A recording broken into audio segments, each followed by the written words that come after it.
and gentlemen, welcome to another exciting episode of Rise of Entrepreneur. I am your host, Albert Shaknazarov, and today we have a very special guest, someone that I have tremendous respect for. He's a true visionary and entrepreneur and a pioneer of athletic footwear with world-known brand called Reebok. Mr. Joe Foster. Joe, thank you so much for being here. It's an honor and pleasure to have you. Albert, thank you. Thank you. It's indeed a pleasure, and I'm looking forward to it. So we are as well. Great. Okay. We are as well. I know we have a lot of people that have requested for you to be on our podcast because of your experience and expertise. I see that your book is right behind you. I read the book. That book is amazing for anybody that's starting their entrepreneurial journey. It shows you how you can start a business from literally nothing to something amazing and something that's been worldwide. So, Joe, again, thank you for being on the show today. It's a pleasure. Thank you for inviting me, Albert. Absolutely. Joe, can you share the story behind founding of Reebok? What inspired you to start a company, and what were some of the early challenges you faced? How long have you got, Albert? What were the inspirations? Well, really, inspiration is probably the wrong word. Necessity, need is more like it, because in the beginning, I must take you back to my grandfather. My grandfather, he was a visionary, I think, because he set up his own athletic footwear company, J.W. Foster and Sons. And whilst he didn't register his business until 1900, he made his first pair of shoes in 1895. Wow. Which is a long time ago. And they were spike running shoes. And he is credited with inventing the spike running shoe. And if we go back, he was only 15 years old when he did this, and he got the idea from his grandfather. So that's going back a lot longer. And his grandfather was a cobbler. He repaired shoes, but not only did he repair shoes, he also repaired cricket boots. And cricket has been played in England for many, many years. So way back into the 1850s and 1860s, they were playing cricket. Yes. And my grandfather, he went to his grandfather because he liked the idea of becoming a cobbler. And he saw him repairing cricket boots. And we think he asked him, why do they have spikes in the bottom of cricket boots? And we assumed the answer to that was because it gives them grip. Mm-hmm. They need it when they're playing on the field on grass. They need grip. So with that idea in mind, my grandfather, being an athlete, not a very good athlete, but he enjoyed running, he thought, well, if I put some spikes in the bottom of a nice lightweight running shoe, that will give me more traction on a cinder track or on grass. And it did.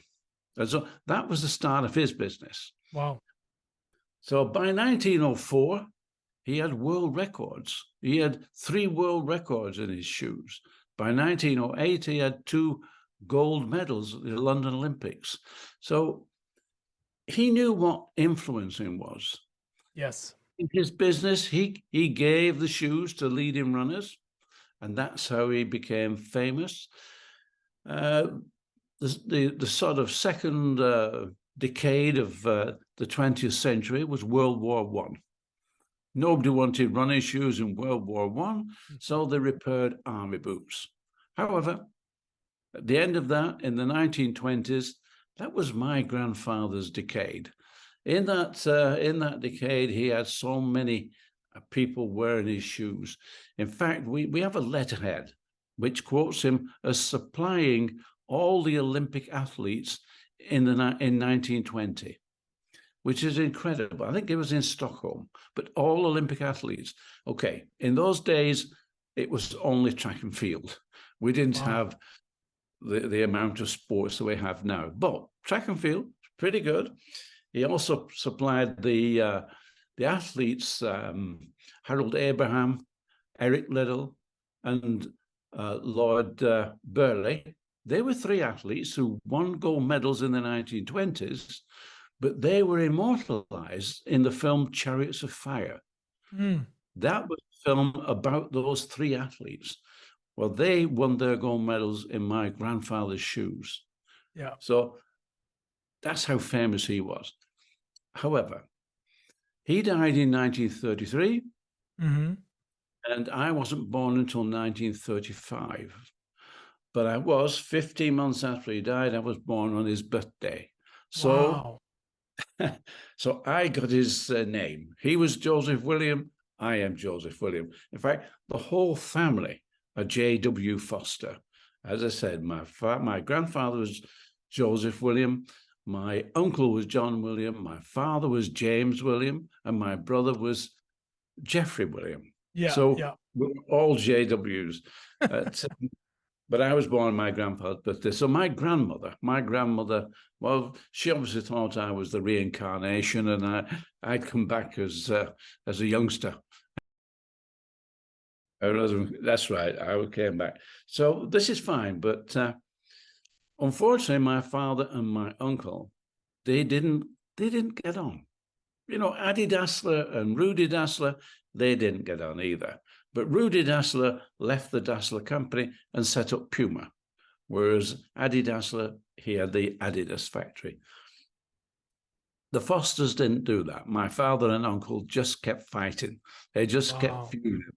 And as a result, the company did not progress the way it should have progressed, which is a great shame, because they produced football boots and training shoes for probably 95% of all the top football clubs that exist today, soccer clubs, I think you would call them in America, soccer clubs that exist in the UK. Big clubs like Manchester United, Manchester City, Arsenal, Liverpool, you can name them all. They supplied those teams. Wow. Jeff and myself, we're growing up. We're only youngsters, and of course, I was born in 1935. 4 years after I am born, we have World War II. Yes. And same as World War I, nobody wants running shoes. They all just army boots. So again, they repaired army boots. And it wasn't until 1945. By that time, I'm 10 years old, when World War II is over and the lights come on again and we get back to living. Schools open again. We hadn't had schools. It was up to mother to teach us bits and pieces, and there were a few teachers around, but not many. But we started education then. Okay, so I am 10, and it's a normal life for youngsters at that point. We still had rationing. We couldn't go to shops and buy everything we wanted. We still had rationing. Joe, while we're on this topic, I want to ask you a question, because I think it's very important for everyone to understand, because your father and your brother still operating the company during the World War II, correct? My father and uncle. Yes. And yes, we had just in 2020 a pandemic that shut down the entire world. Nobody was working. The whole country was on the pause. How similar is it to World War II? And what would you say kept your father and uncle in business during those times? Because a lot of people, they closed their business during COVID and they never went back into business. They actually lost their asset. They lost their business. They had to shut down. Well, what kept them going was the same as World War One. They took on repairing army boots. So they repaired army boots. They also made sandals. I don't know if you know what sandals are. Yes. You know, yes. sandals. Yeah. They made sandals because leather was just in very short supply. But they managed to get leather, a small amount, but it did keep them going. They were not a big factory. They were only small. And I think possibly because of being small, that helped during the war. They were able to keep going, keep things moving, and certainly repairing army boots, that kept them alive. So you're talking about another 5, well, it was 1939 when the war started, so it was 6 years. They had to work at repairing I guess they probably repaired regular shoes as well for people. So they turn into cobblers as against shoemakers. Gotcha. Certainly as athletic shoemakers, because there was no real demand at all for athletic shoes. Right. They would have never survived with that. Understood. So after World War II, the business set up again, and they were doing okay. And the reason they were doing okay is that my grandmother was sort of in charge, as it were. She was in charge of the company, and she kept them together. However, when I'm 18, well, when I'm 17, I actually started work at the factory, at the J.W. Foster's. I'd been to college, and I had 1 year working in the factory until I was 18. At 18, we had national service. That was something that after World War II, every boy had to do 2 years in the forces. Yeah. Do 2 years of national service. We had to do that. It was compulsory. And I went in the Air Force, and my brother had been deferred. He was older than me. He was 2 years older than me, but he didn't go in until he was 21. So he went in about 9 months after I went to do national service. However, national service, it's a bit possibly like going to university or college. You're away from the family. Mother's not there making the meals. She's not there in the washing, looking after you. Yep. And you start to look after yourself. So you learn a little bit. You learn that self-sufficiency, that, well, I need to do something, so you learn how to do that. That's fine. And after 2 years coming back to the factory, Jeff came back slightly after me.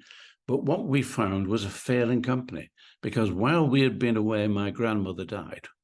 And at that point, there was nobody there to keep my father and uncle sane together, looking after the business. So when we came back, it was a failing company. Father and uncle. In fact, Jeff and I, on a number of occasions, had to pull them apart because they were fighting. And even to this day, I don't know what their argument was. Right. But it didn't do the company any good. So the company was going down. So even though you had your grandfather built such an impressive, iconic company where he had gold medalists wearing your shoe, to when the company was passed to your father and your uncle, it became a failing company. What would you say was the number one reason? Is because they were fighting, right? But how would you describe that in today's world in business? Like what principle is it? Is it when you don't have good collaboration, when you don't have good leadership? What would that come down to? Well, that would come down to the fact that in any business, you need to be able to look at where your business is going. What are your aims? What is your future? And I think if people are not talking together, and they were 50-50, they owned half of the business apiece. So nobody could make a decision and do anything. If somebody wanted to do something and the other one said no, then there was nowhere to go. So there was no drive in the company. I mean, unfortunately, all that happened was they just repeated what they've been doing for the last 20 years. And they were making the same shoes, the same product. Well, they were not moving forward. Wow. They were not looking at what is next, where do we go? And when I came back from doing my national service, and very shortly after that, I said to my father, look, the company is failing. We need to do different things. We need to get some marketing. We need to get some salesmen. We need to look for the future. Yeah. All my father could say is, look, Joe, when your uncle's gone and I am gone, you can do what you like with this company. Wow. And I'm saying, but Dad, number one, we don't want you to go. That is not a plan. That's not part of the plan. But before you go, this company will be dead long before you go, because it's dying now. It didn't make any difference. He just wouldn't listen. What were the indicators, Joe, that made you come back and make it so obvious for you to see that the company was dying? Were the employees complaining? Was the customers complaining? Like, what were the indicators besides the fact that, your father and uncle are arguing? But how did you know that it was a failing company? Well, what we could see is that so many retailers. There were a lot of sports goods retailers in those days, just sports shops, normal sports shops. They Yeah. sold everything. They sold everything, and that included football boots or soccer boots, as you would say today, and athletic shoes as well. What we could see is that the number of shoes that we were selling was dropping. We were slowly going down. They had a very good business for mail order. So by the mail, or as we do today, you can now buy a lot of products online. In those days, they used to receive orders through the post. So would post it. They had self-measurement forms where if somebody inquired for the we'll say inquired for the catalog, they would send a catalog and a self-measurement form, and people who wanted to buy the Foster product would sort of measure the foot on the self-measurement form, would draw around the foot, and they would send that in, and they'd also send money in. So money would come that way. And a lot of retailers would also buy for schools, and that was going slowly, that was drifting away. Other manufacturers were coming in, other manufacturers were selling, but Foster's relied upon people coming to them. They didn't get up and go and find a business. They were relying on the business just coming in through the door. And of course, slowly but slowly, that was just fading away. It was going less and less. We had less and less employees, and that was a big problem. And Jeff and we could see that, and yet, I don't know whether my father, having gone through 2 world wars, whether he just had lost that incentive, just lost all and any idea of what you do in a business, except it provided money, it provided what he wanted, and that was enough. Wow. So 3 things that you guys saw was loss of revenue, the revenue going down, losing the staff, employees, and the third, that the competition was getting heavier. And Foster's at that point, they were not initiators, they were responders. Those were the indicators why the business was dying. And I think it's very important of what you said. You said your father's been through 2 world wars, and maybe that caused him to lose the instinct of being able to want more or go after more, and it made him complacent in a way. Am I correct? I think that probably is where we're at. But I also think not only that, the fact that there were 2 brothers and they owned the business 50-50, they could do nothing. I think it was a matter of they gave up on each other.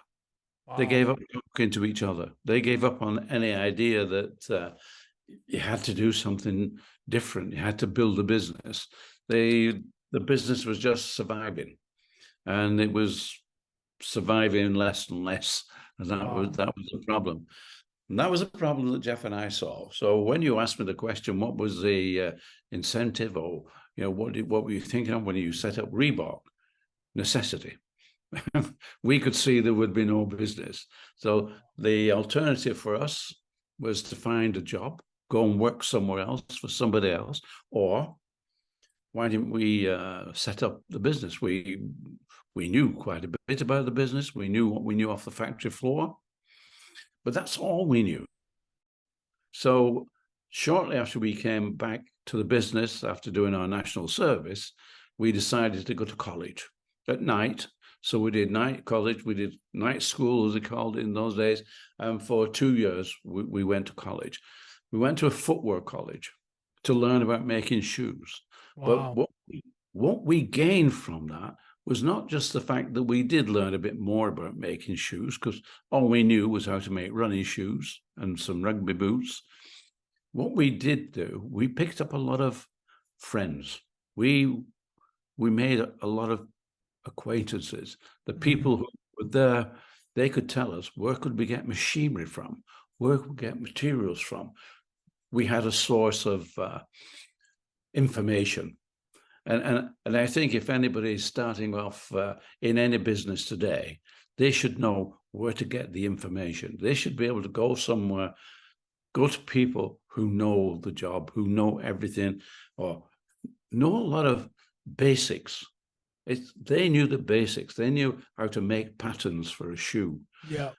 Where to get your materials from, what machinery you need, what could help. So that was so important to us to do that night school, to that college, to go to college and learn so much.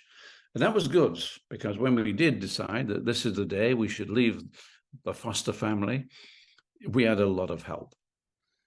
Now, you and your brother had a complete opposite relationship from your father and your uncle. What nurtured that relationship? Because you were growing up, and usually people do what they see. And what you saw is that your father and your uncle were arguing constantly, fighting with each other. Why did you and your brother end up having a complete different relationship that was more of a collaboration, teamwork, love, support, and agreement? One thing that you guys had is that both of you were in agreement and alignment to go out there and go to college together, go through service together, and go and open up Reebok together. Well, I guess there was only 2 years between Jeff and myself, as against 5 years between my father and uncle. But we had seen that. We brought up was that you've got to get on together, and we got on okay. We didn't socialize together that much. We had our own friends, but we did recognize the fact that if we were going to set up our own factory, our own business, what we needed was to be able to work together. And the good thing about that is that probably I was a bit more outgoing than Jeff. I was a bit more interested in growing, developing a business. Jeff loved the factory. Okay. He just loved the factory. And when we set up our factory, we came to an arrangement fairly quickly, because I really didn't like making shoes. It was too repetitive for me. You did the same thing. Just so we came to an arrangement, and Jeff said, "I'll look after the factory, Joe. You do everything else." And everything else meant marketing, whatever it took to run the business. In fact, it was really to find the pulse of the business. How does the heart beat? What makes it grow? And so I was much more interested in that side, and Jeff just wanted to do the factory, which was good, because we didn't get in each other's way. He just did what he did in the factory. And I must have made an awful lot of mistakes. I must have done an awful lot of things wrong as I tried to, well, in those days, grow the factory. Now it's scale in the business. But, whatever step you take, it is a risk. It's a bit of a gamble as to, well, should we go this way? Should we go another way? When we set up our business in 1958, Adidas had come into the UK and taken the soccer business. They had the soccer business. They had it. And we looked at that, and it would have cost us. We didn't have the money. We didn't have the money to go head to head with Adidas. So what we did and what we named it as was white space. We looked for white space.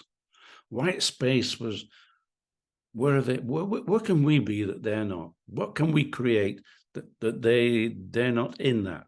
We're not head to head competing. We're going to take orienteering. We're going to take cross country. Those were areas of running, and in the north of England, we could also go direct to the athletes. we made it our job to become part of the sports scene. We Love it. became part of the athletic companies. Yeah. They were part of us, so that they didn't look for Adidas. They came to us and they told us what they wanted, and we made what they wanted, and that was the difference. We were now working with the people we knew would be our customers. Now, Joe, we have a question here from one of the listeners. Funny enough, his name is Joe as well. He's asking, did you wait for Foster Company to close down to open your own factory, or did you just take over? No, we moved out of the factory. We moved 6 miles away down the road, nearer to the college where we'd gone. We went nearer to the college because we knew we could get people to work for us. We were nearer to the college, and shoemaking was near to that college, about 6 miles away from Bolton. We moved away from the family and set up our own business. The J.W. Foster business continued, but my uncle died about 15 months after we had left, and my father closed the factory just over 2 years after we had left. Wow. So we knew it was dying, and that was it. It did die. Well, in fact, the factory was compulsory purchased. The local government took over the buildings because they wanted to build the university there. So it was knocked down. And my father didn't look to buy or to move to another premises. He just closed it down. What was the initial response from your father and your uncle when you went out and initially became a competitor? You became another shoe company that was not, intentionally competing with them, but you wanted to be able to go and build a business in the shoe industry. Was the response positive, negative? Was it inviting, welcoming? Well, on the day, which was the last day of the week on a Friday, when Jeff and I decided, that's it, we're going now. I did go to tell my father in the office there at the Foster factory, and I said, we're leaving. He must have known, although he didn't respond very well. In fact, he picked up a letter opener. Well, a letter opener is like a knife, and he came towards me with this, and I wondered, oh, Dad, what's going on? What's going on? He turned it around and gave it to me and said, "Stab me now." Wow. I'm saying, Dad, we're just looking after our future. This is nothing to do with you. You don't want to come with us, but we're going. But and that was it. We walked out. I think it took about 3 years for my father and myself to speak. But Jeff was still living at home. He was still living with father and mother. So it was very convenient. I got the blame. I took Jeff away from the factory. That was it. Yeah. It was your fault. So I got the blame. But my mother could understand why we'd gone. And we played it very straight. We thought, okay, we're all J.W. Foster. We can't set up another factory called J.W. Foster 6 miles away. Yeah. So we set up our factory and called it Mercury Sports Footwear. Yes. And we also decided that we didn't want to compete in the athletics footwear. What we would do, we would make cycle shoes instead. So we were being very straight. We were being very good and not trying to compete with the Foster factory and what they were doing. And we developed a good trade in cycling. We had 2 salesmen. One of the salesmen was a young cyclist, local young cyclist, who asked if he could call on all the cycle stores with our shoes and sell them whilst he was out training. So as part of his cycle training, he would take our shoes and go to cycle stores and sell our shoes. That was good. Yeah. Great. And we got a lot of business from that. Another one was a man in London. And he was a super salesman. I don't know how we picked him up, but he was absolutely superb. And our business just absolutely exploded in cycling. Wow. Suddenly we were making that many cycle shoes. And these orders were coming in from the London area. Incredible. And for about 18 months, our business really, really flourished, really grew. And unfortunately, just one day, the orders stopped coming. No more orders. And yes, we had telephones, but we didn't have mobile phones. Communication was by letter. Right, And right. so we're wondering what had happened. No more orders coming in. And we got a letter from his landlady. He was a Scotsman who'd moved to London, and he was obviously, he had a landlady. And she wrote us a letter and said, does Mr. Oh, I've forgotten his name now. I think it's in the book, but does he owe you, do you owe him any money? Because he's not, it's not that he's not paid her. It's just that 2 weeks ago, he died in a car accident.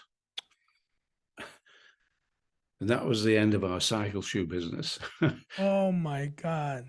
Yeah, it died with him. It's incredible. As it happened, because the Foster family, the Foster factory had closed, we had also started moving into athletics and other areas of sports footwear. So our business didn't die altogether, but it did take a big knock. But we had So to move. how important it is to build a company that has great salespeople? Because at one point you have this one superstar salesperson who's driving all this business, and unfortunately he passes away and the orders stop coming in. Would you agree with me the lifeline of a business is sales? I think without doubt, that has to be it. Yeah, and you have to have a good sales team. I mean, marketing helps the sales team, but you have to have a good sales team. And in the book, there's a good example of another company, a company again that we were very much involved in. They'd become our distributors. The head salesman left and took the sales team with him. And within 18 months, that company got out of business Wow. because he'd taken the whole sales team with him. And yes, sales, absolutely important. This is one of the points I took up with my father when we came back out of the forces. We don't have any salesmen. We need to get out there and start selling. We need to concentrate on bringing in, building the business. Joe, why That, did you choose to name the company Mercury in the beginning? I understand that some people may confuse the word mercury with a chemical, but mercury actually means it's a winged messenger, correct? that's correct. Mercury was a winged messenger, and it indicates speed. And we loved that logo. We had the winged messenger as our logo, and we loved that. That was great. So, I mean, another word for Mercury is Quicksilver, but there's already a brand out there called Quicksilver. They followed us. I don't think Quicksilver were on the market when we put Mercury out there. So we became Mercury, and that was good. And we like the winged messenger. And we're doing well. We're doing very nicely. The company's doing well. And the accountant who was doing our accounts said, Joe, you're doing nicely. You better register that name Mercury. And I'm looking at him and saying, why? Mm-hmm. I mean, we're in our early 20s. We don't know this. Learning how to make shoes doesn't tell you that you've got to register your name. Yes. If we'd used J.W. Foster, we wouldn't need to register that because that's our name. However, he said, you got to register your name. And okay, I understand. Because he said, if somebody else thinks also that Mercury is a good name and decides to make some shoes and call them Mercury, you're going to be in trouble. You're going to have a problem. Who owns the name? You're going to have to prove that it's yours. So get it registered. So I went to see an agent in Manchester. Manchester is our local big town, big city. And he found that Mercury was already pre-registered. Somebody else had the name registered, and that was British Shoe Corporation. And British Shoe Corporation is a massive corporation. They owned all the big shoe names, and so we said, well, what can we do? And Right. he said, well, they're not using it. It's a name they've got registered. They've obviously used it in the past, but they're not using it right now. Oh, okay. And he said, I have had a word with them, and they will sell it to you. Okay. I said, how much do they want? And he said, £1,000. Wow. And Wow. we're going back to 1960, and in 1960, £1,000 was a lot of money, and we didn't have that. We just set up our factory with £250. That's all it cost. The whole factory, all the machinery, everything, £250. So £1,000 was out of sight. He did say you can take them to court if you want to take them to court, because they're not using it. You can claim that they're not using it. And I said, how much will that cost us? And he said, well, about £1,000. So obviously, we were not in a position to take them to court, and we were not in a position to buy it directly off them. So he said, well, you're going to have to come up with a new name. Okay. He said, but don't bring me one, bring me 10. Yeah. I'm looking at him as it 10? 10 names? I said, this has got to be our business. It's got to be something that we fall in love with. You know, we really need a name. 10? 10. So we go back, and I'm sure you sat around the table and thought, what shall we call this? And you're thinking of names, and we're thinking, Cougar. Oh, Cougar's a good name. Yeah, Cougar. Put that on the list. And then, Falcon. That's a good name. Falcon Sport. Yeah. Put that on the list. Now I've got to take you back to 1943.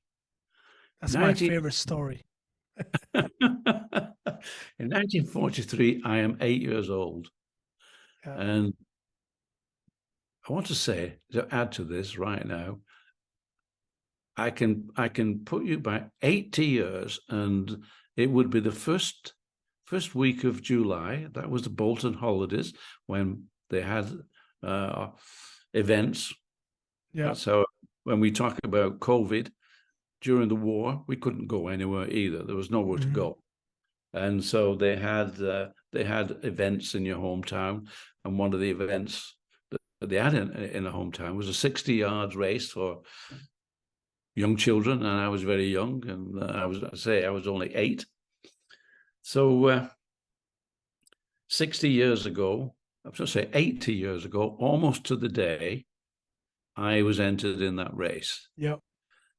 And I won it. I won it. I had a big advantage. I had Foster spikes. Yes. And I doubt if anybody else in that race had a pair of spikes on either. But whether that was a fair or unfair advantage, I don't know. But I won the race. And I got for my prize. In 1943, World War II, right in the middle of World War II. And what do I get? My prize is a dictionary. And it's a Webster's dictionary, which is an American dictionary. Yep. Yep. And I'm saying, guys, where's the football? You know, Yeah. football. Manchester jersey. That's right. Something.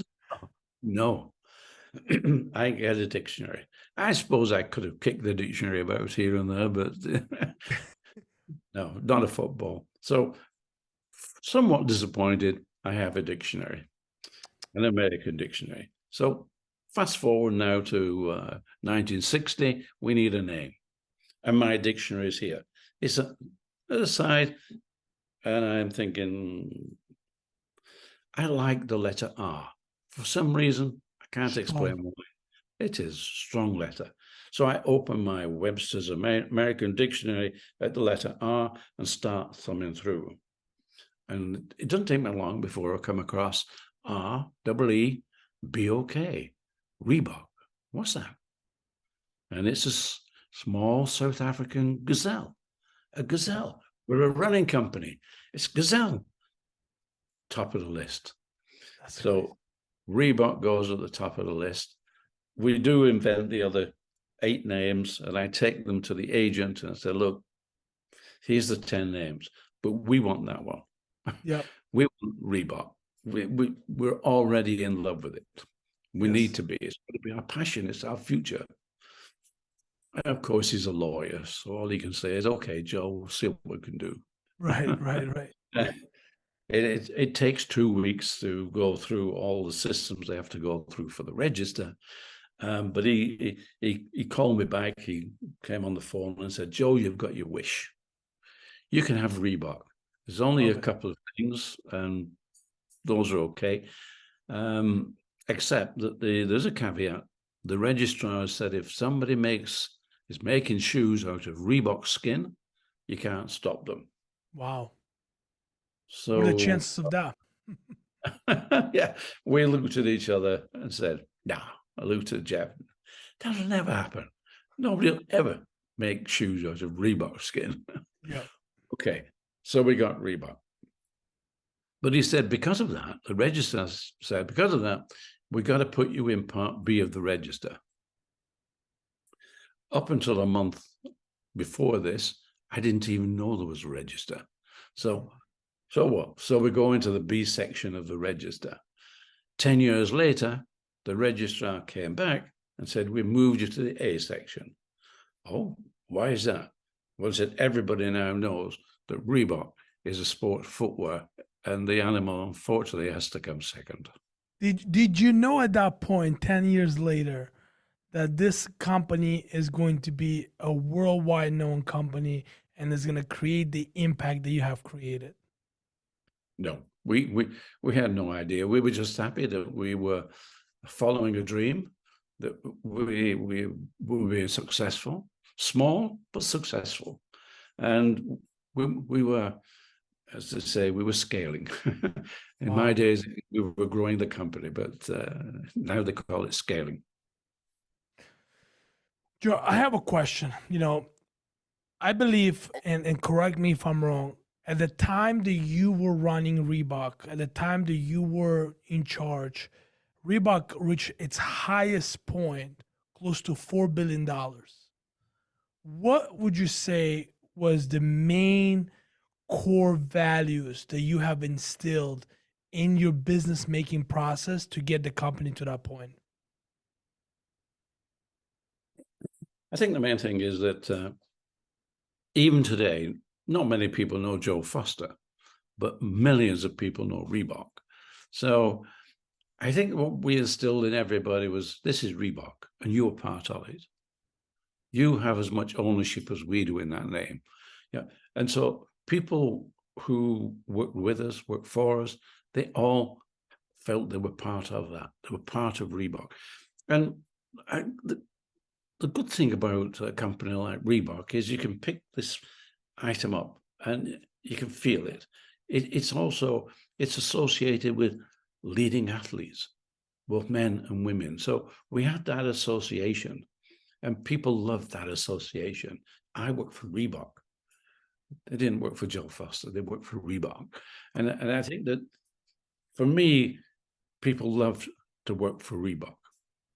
People love the brand. We got people to love the brand. Wow. There was a story that you shared with me during our lunch, and it was a story about how you treated people in the factory and how at one point there was not a lot of work and you guys had to send people home.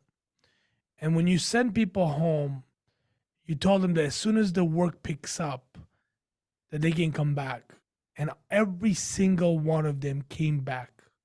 Could you share what principles, what type of culture did you create within your environment at work that people were in love with Reebok? They were in love with company's values for them to say, you know what, I will wait. I will go and do some odd jobs. But then when the opportunity presents itself, I'm going to come back and I'm going to be there with you? Well, I referred to this a little earlier when I said the sales team of the company, of a company, just left. I had a good friend. Making friends with people, even in sort of competitors, making friends with people was always good for me. Yep. I didn't want to fight people. I wanted to work with people, and we could compete in a good, friendly way. Not always is that is that happening. However, this the man I knew was the head sales at the company called Lawrence. He had a good sales team, and they just made soccer boots. That's all they made, soccer boots. We made a lot of athletic shoes, running shoes, rugby boots, cycle shoes. Training shoes. We made training shoes. Everything. We made a lot. And he said, "Look, we only make soccer shoes. But we've got a whole sales team. Why don't we be your distributor for the UK?" That made a lot of sense. And for the company, that was great because all our production, all of a sudden, we had no cash flow problems because all the production was taken up by Lawrence Sports. So we're going to be our distributors. Yep. Great, wonderful. So this worked fine for about 2 years. Unfortunately, the man who owned the company, Harold Lawrence, he decided it was time for him to retire. And he retired, and he put his son-in-law in the company as the CEO. The son-in-law had no idea how to run a company, no idea about footwear. He was an engineer, which is okay. But the worst thing that he did, he just got on the wrong side of the sales manager, the sales director, who was my friend. And they just didn't get on together. So the sales director left, took the whole team with him, and went down to Barter were the biggest shoemakers in the world, to set up their sports division. 18 months, that's all that Lawrence lasted. After that, 18 months later, Lawrence just went down. Wow. And of course, they were our distributors, and they were going out of business. So about 75 to 80% of our manufacturing was going to a distributor. And all of a sudden, we lost it. And they stopped paying us because they didn't have the cash. All of a sudden, the cash flow had gone. So I took a big wagon down to their factory and picked up all our shoes that were not selling because the sales weren't out. So I picked them all and brought them back to our own factory, but we had no production. And that was what you're talking about is I think I had to make redundant probably 60% of our staff. And they were sort of, in fact, one or two said, "Look, we'll work for nothing." I said, no, you can't do that. They were family. They were all family. Said, we have this problem, and we're going to get over it. We'll get through it. But right for now, I'm sorry, we're going to have to lay you off. But everyone, as you said, everyone said, "Look, okay, we understand. Can we come back as soon as you are back in production, as soon as you get everything right?" It took us about 3 months. That's all we really put together to sell all the product. We laid out a plan. We went around to every school within 50 miles, and we made arrangements with the PE teacher, whoever was in charge of sport, or we made arrangements, and we were selling the shoes to them direct. We sold all the shoes direct, and we sold them at a better price than we'd sold them to the distributor who'd gone out of business. Yeah. So we actually made more money after this. And in that time, I'd worked on trying to find distribution or trying to find salesmen. As it happened, I found a new distributor. But we also found that because we had these friends, my my friend who'd gone to barter as a salesman, he said, look, we need some sports footwear product. Can you produce for us? So there were about 3 or 4 different manufacturers, different sports people who wanted us to make shoes for them. And in no time, our factory was full again. And then we could start to rebuild the Reebok brand. Joe, take me back to the moment of where you have to let go of 60% of your staff. What's going through your mind? I mean, that's a lot of pressure. That's a lot of responsibility. I mean, these people have families. They have to put food on the table. The holidays are coming around. How do you, one, keep composure, two, not allow your emotional instability to take over and make a wrong decision? So I want to understand what goes through Joe Foster's mind in that specific moment. Well, I think you have to be, it's integrity. You have to be honest. You have to be straight. You have to show them absolutely what happened, what you're facing. You have to be really clear with them that, look, we value you. We value everybody who works here. And I had to admit, I made a mistake. I put so much of our production into one place that I didn't expect at all what happened. Wow. But that's a mistake. So I made a mistake.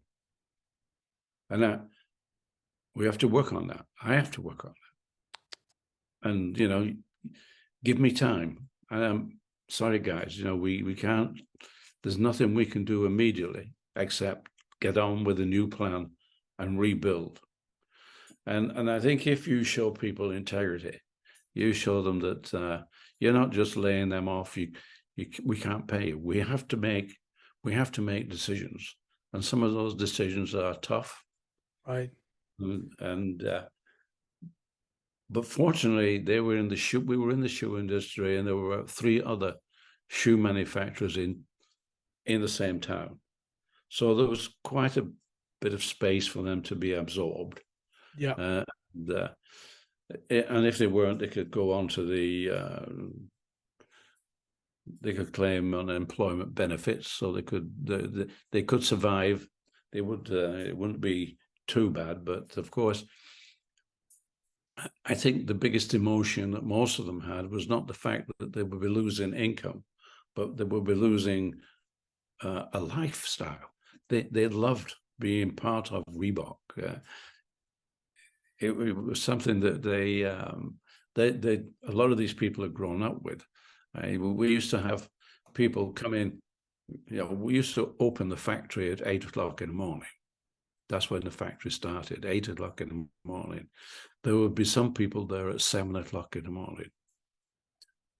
They came so early, they would make a brew, have tea, have coffee, and sit down, and they would talk, they would read the newspapers. It became a family. We like to develop it as a family. So What made Reebok stand out in culture? What made your employee staff wanting to be there early, wanting to show up, wanted to give their all? How did they fall in love with Reebok, and what did Reebok mean to them? Well, Reebok was something new in the area. We were young, we were energetic, we had ideas, we created that energy. That wow, making these shoes, and they're going around the world. We had a big order from Canada. I think the order, we called it big, at 2,000 pairs, and we had to get that order finished.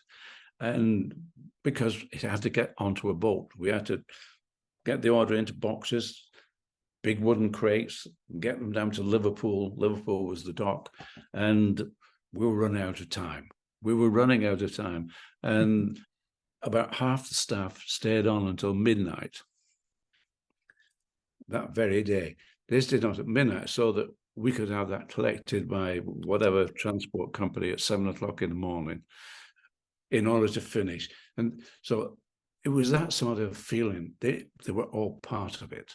They all felt part of Reebok. They felt the need, they felt the energy, they felt the love.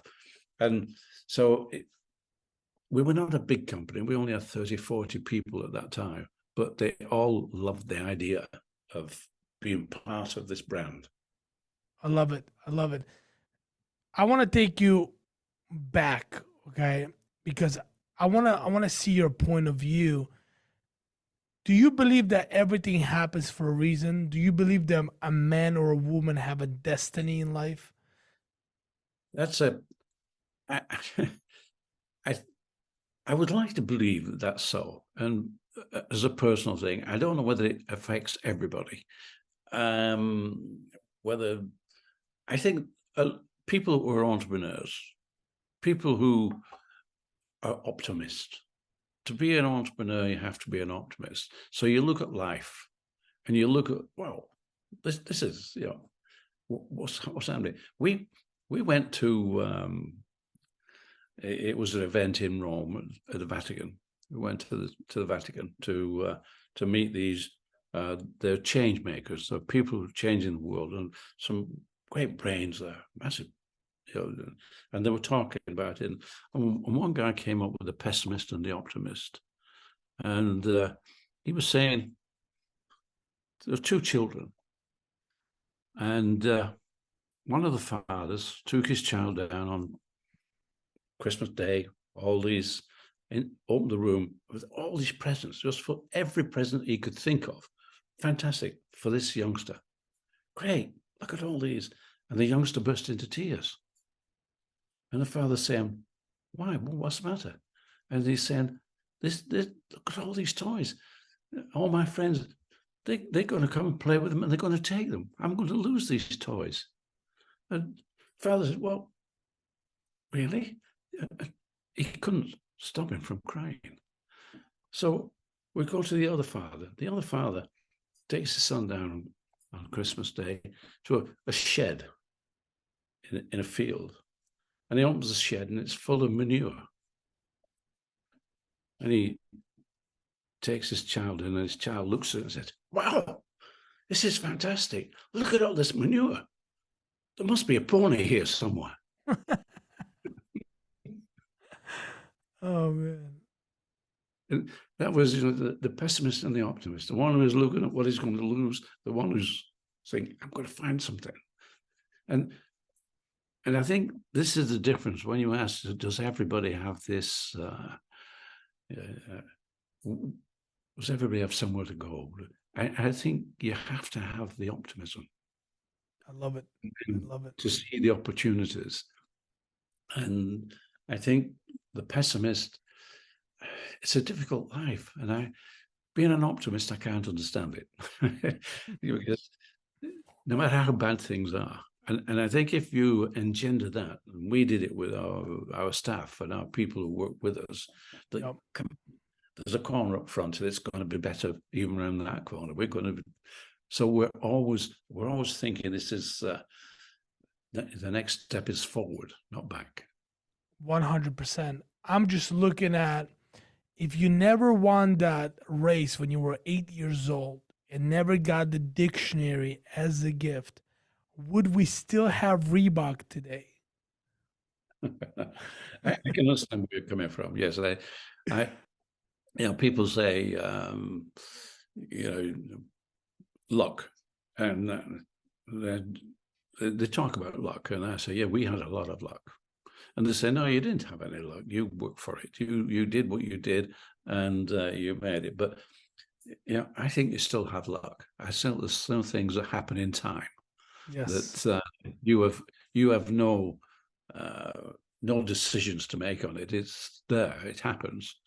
So yes, there is. You know, I suppose it's fate. You know, there's some people can't believe they have good opportunities. And I think with a lot of people is we all have opportunities, but it's a question of whether you see the opportunity. Yep. And if you don't see the opportunity, it goes by. And other people who see the opportunity, people say you were lucky. Well, you need a lot of luck. You do need luck. like you say, I won that race. Would Reebok be here if I had have won a race, got a dictionary? These are coincidences that happen in your life that you have no control over. They happen in your life, and yet you have to be of a certain mind to see those Yep. opportunities, to see what it was. I mean, I could have thrown the dictionary away and not bothered with it again. I could have done all sorts of things, but no, for whatever reason, I had kept the dictionary. It was still there. I was able to refer to it. And I think in life, and I know you've had some adventures in life, which you look back on and you wonder how, but it's that persistence, it's that looking forward rather than looking back, but that looking for opportunities and taking chances and taking the risk. But if you don't take it, where are you going to be? You're going to be still in the same place 50 years later. Yeah. You've got to be that optimist and take those opportunities. Joe, if you're talking to a group of pessimists, somebody who does not believe, somebody who's negative, somebody who always looks at the darker side rather than brighter side, what advice could you give that person to be able to go to the other side, go to the side where there's light, where there's rainbow, where there's opportunity, where there's possibility? What would you tell that person to be able to inspire them to give it a try, to go from being a pessimist to an optimist? Well, I think that the only way you can do that is to tell them to meet a lot more people, talk to a lot more people, listen to a lot more people, read books of adventure, read those things that have inspired you. You've got to become inspired. Look for inspiration.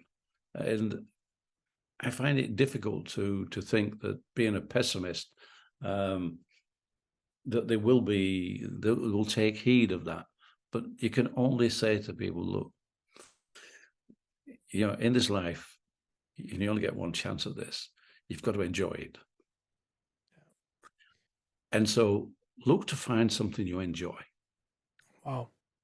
Whatever it is, look, whatever you're doing, but if you're not going to enjoy it, you're not going to succeed. So look for pleasure, look for fun, look for something that is so that you like. I mean, I get asked quite often, what are the three most important things in running a business?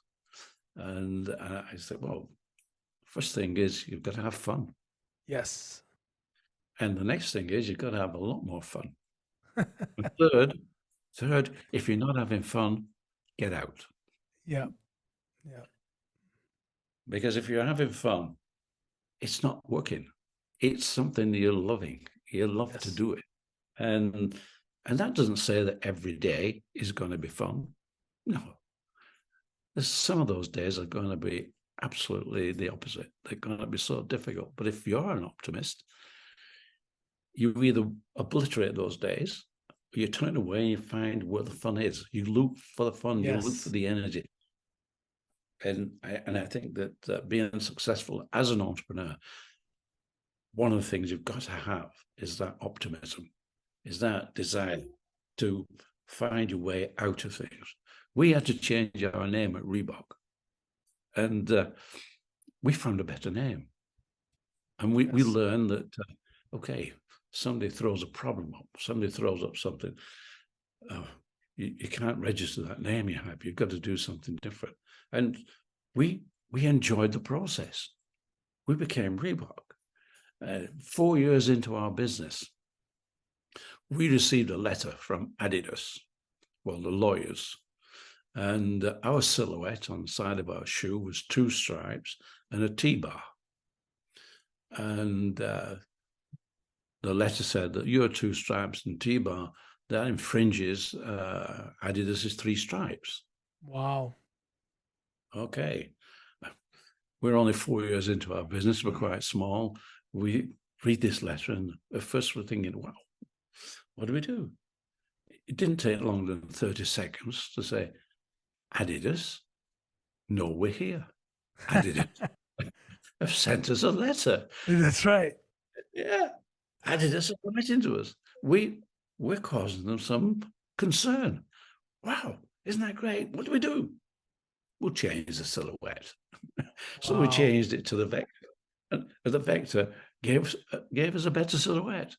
So it's all a matter of how you approach a problem, and some are difficult, but taking it head on is usually not the answer. Finding a way around it is definitely the answer to I most love it. times. Yeah, and I so love it. that taught us to to anticipate, to be ready, to almost welcome problems, because problems mean you're not doing it quite right. You could do it differently. You could be different, and Wow. but by being different, you will move forward. It's all part of the scaling exercise, is to have the problem. Joe, a lot of people see you as their hero. A lot of people look at you in a world of footwear as a hero. I always like to ask this question: who is your hero? Who inspired you? Who inspires you today? Who inspired you when you were younger? But who is that one hero that you could say that that's the person that, you know, pushed me to be my best version? Well, for me, it's Winston Churchill, because Winston Churchill inspired a whole nation during those really bad days of World War II. I mean, the Yep. inspiration he gave to people. He stood there and told them, and I think that people looked up to him and thought, well, if he can do it, we can do it. Yeah, we're behind you.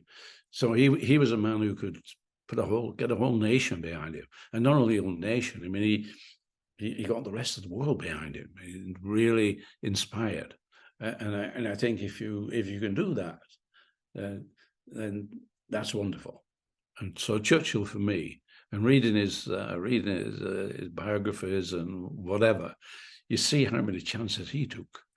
Yes. And he took an awful lot of chances, and he was willing to do so many things and did so many things in his life. A good inspiration.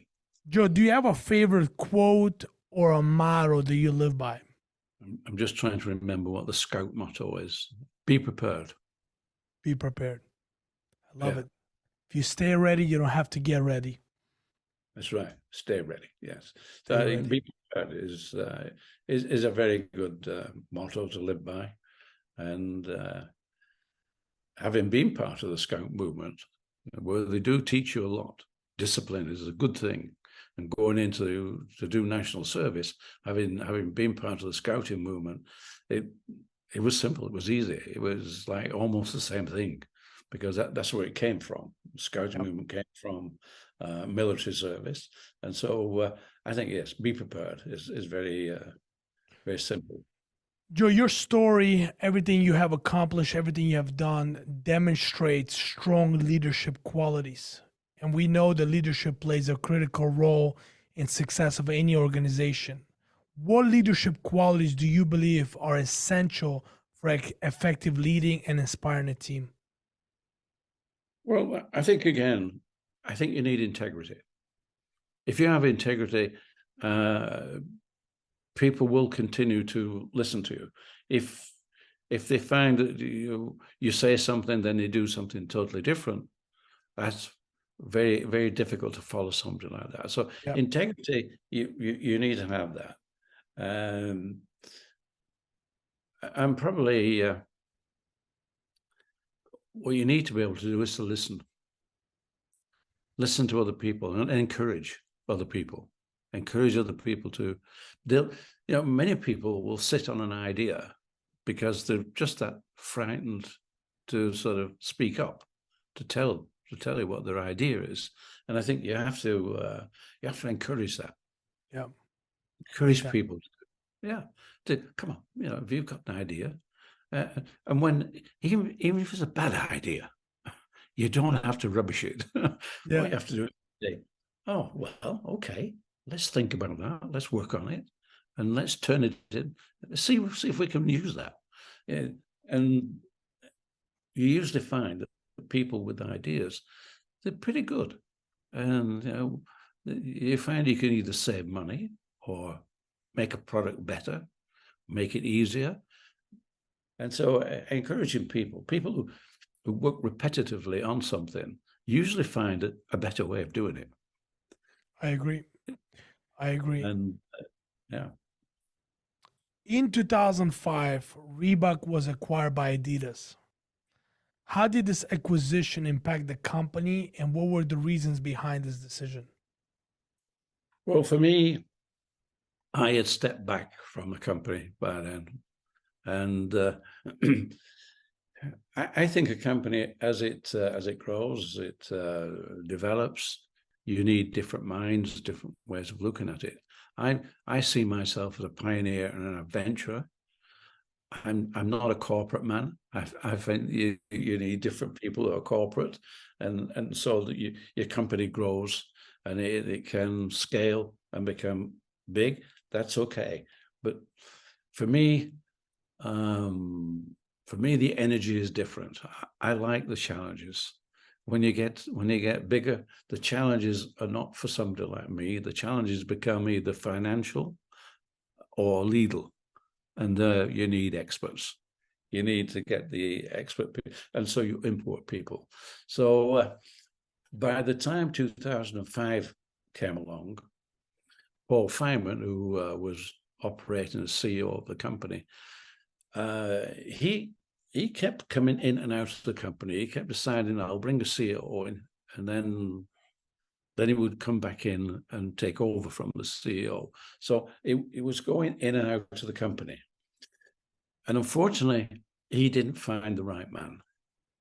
He didn't find the right man for him to step back and stay back. That's he should have stepped back, stayed back, and it was his time. I think you've all got to find the time when somebody else can come into the company and do it better.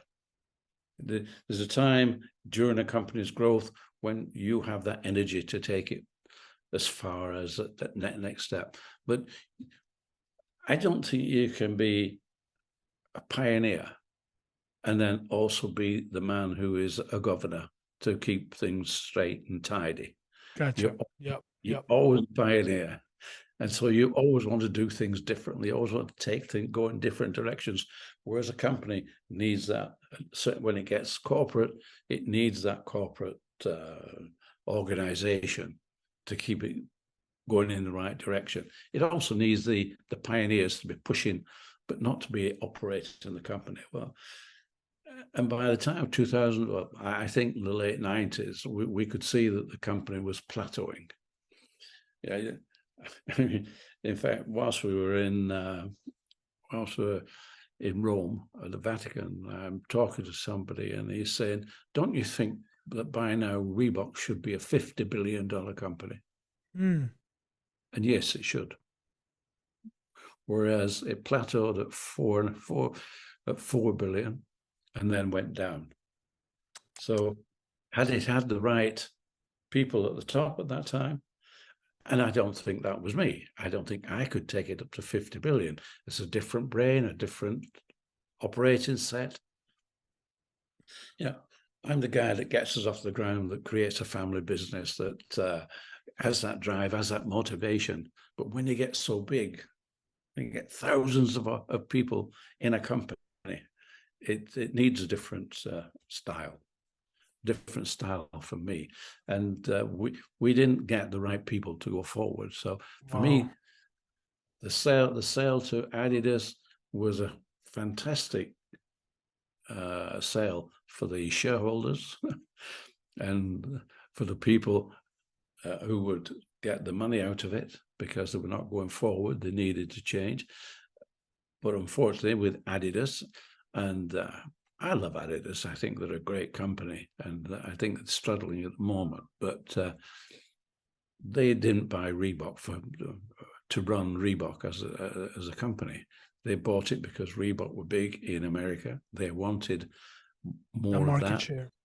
Yeah, they wanted a bigger market share for Adidas, and so Reebok went from a 4 billion down to a 1 billion revenue company.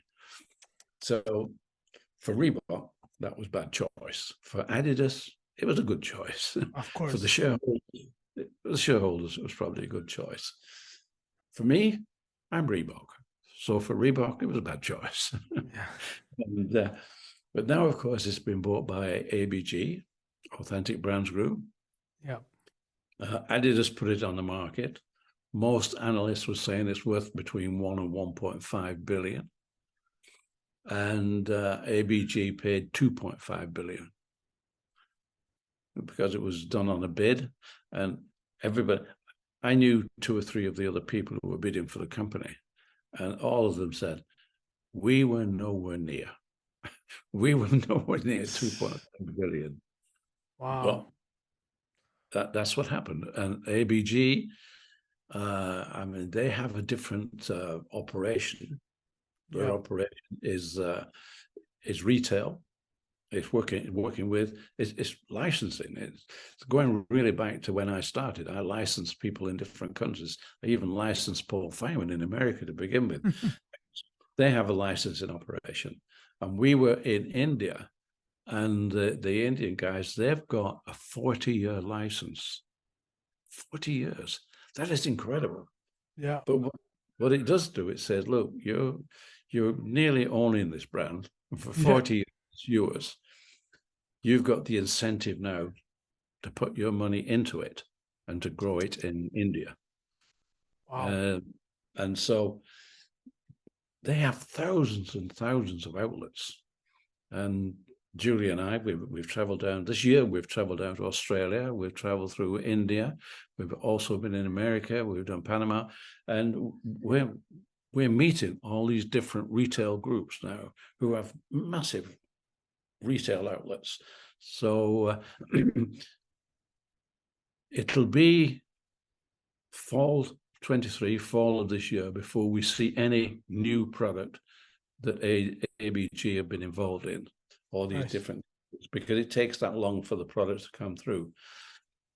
But what we will see, and what ABG are looking for, is to have a $10 billion company by 25, by 2025. So, I mean, the growth is going to be immense, purely on visibility, purely by making the product more available and on the in stores. So that will happen. So when we talk about, should Reebok be a 50 billion? Probably. And I think that we're going to see a massive growth from Reebok. They're already going back into performance, which Adidas took Reebok out of performance, out of team sports, took them out.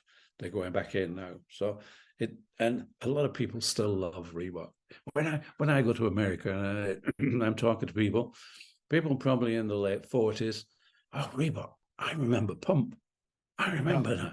I was only a kid when Pump came out, and I wanted a pair, and I couldn't. They were too expensive. My parents said, "No, you can't have a pair." But they wanted that pair of Pump, and they remember those D Brown dunking from the halfway line.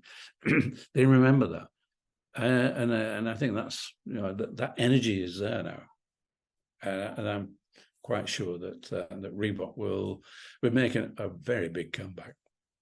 I agree. I have 2 more questions for you, and I will let you go, because I could sit and talk with you for hours, as we have done this many times. Looking back, is there anything you have done differently during your time when you were leading Reebok? Is there any lessons or insights that you gained that you would like to share with inspiring entrepreneurs around the world? In doing differently or inspiring, I mean, there's a couple of questions in there. Doing differently is a very difficult question to answer, apart from the fact that we overtook Adidas, we overtook Nike, we became number one. In becoming number one, what would you do different? Not a lot. Had my brother survived, he died just when we got the 5-star shoes and just got into America. If my brother survived, I think there could have been a different way that we might have moved. But I had to make decisions. on ownership, all different decisions on how do we still keep the company going forward. How can we do that? Especially now we have this great opportunity of coming into the American market. So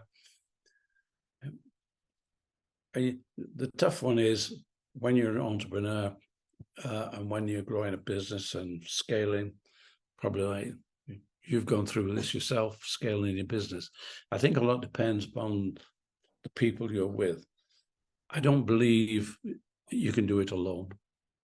I agree. I think you need somebody else to be very close, where you can talk stupid, where you can go through all the silly things, well, why don't we do this? Why don't we do it? And I think that is a release from trying to push things backwards and forwards in your own mind. I think you have to have that. Yes. And you have to have people, you have to have faith in people. And I've entrusted a lot of people with sort of my personal feelings, and some let you down. Some, for whatever reason, just take advantage and go. But you have to believe in human nature, and you have to believe that there are people out there who are like you, can look at things, can look at the horizon and see what's beyond. Yeah. And there are some people. There's one guy in Reebok, Arnold Martinez, who saw the possibilities of aerobics. Yeah. And he was he could almost see through walls. You know, his perception, his marketing, he turned the company into a woman's company, and that took us from almost a zero to almost $1 billion in 4 years. That was incredible. So these people, you've got to be able to talk the ridiculous with. You've got to be able to say, well, how do we get to the moon? You know, and what are we going to do there? So if you talk beyond the imagination, you can bring things back to reality. I love it. You've taken these extra steps, which say, well, yeah. So you are that step further forward than just saying, well, what's the next step? No. What's the leap? You know, it's not the next step. What's the leap? And then we'll take the step when we learn how far we can go. You've got to search beyond that. I think it's search beyond what you see. You've got to go that, and you can only do that if you talk to people and you have the right people with you, and then you have a lot of fun trying to get there. Amazing. My last question to you: what is the most memorable point in your Reebok career that you carry with joy? So what is that one moment in your entire career, if you could just continue to repeat and continue to replay, that makes you happy, that makes you feel invincible in a way where you're just unstoppable, gives you the most positivity? What moment would that be? Well, there are a number, but the one that peaks out and the one that's really top there is my phone call to Paul Fireman. And I said, Paul, can you go down to the kiosk and get a runner's world and see how we did in the star ratings? Because we needed a 5-star shoe. And 1 hour later, Paul came back and said, Joe, Aztec, it got 5 stars. That was it. And it was like, okay, we made it. Yes. That was the moment that Reebok was in demand. That was the moment that people wanted. And once we got that 5 stars, we didn't just get one, we got 3 5 stars. We got 3 shoes with 5 stars, which was incredible. So that was probably the moment. Another moment was when I think it's Sports Intelligence came out, was Reebok at number 1. We had overtaken Adidas, we'd overtaken Nike, and we became number 1. I think that's another moment when you think, did we ever think we would do that? Well, and you know, those are moments which I consider that to be lucky to get to that position, because it takes more than skills, it takes more than ideas. It takes it's magic. Absolutely. To get to a position like that, it's magic. So yes.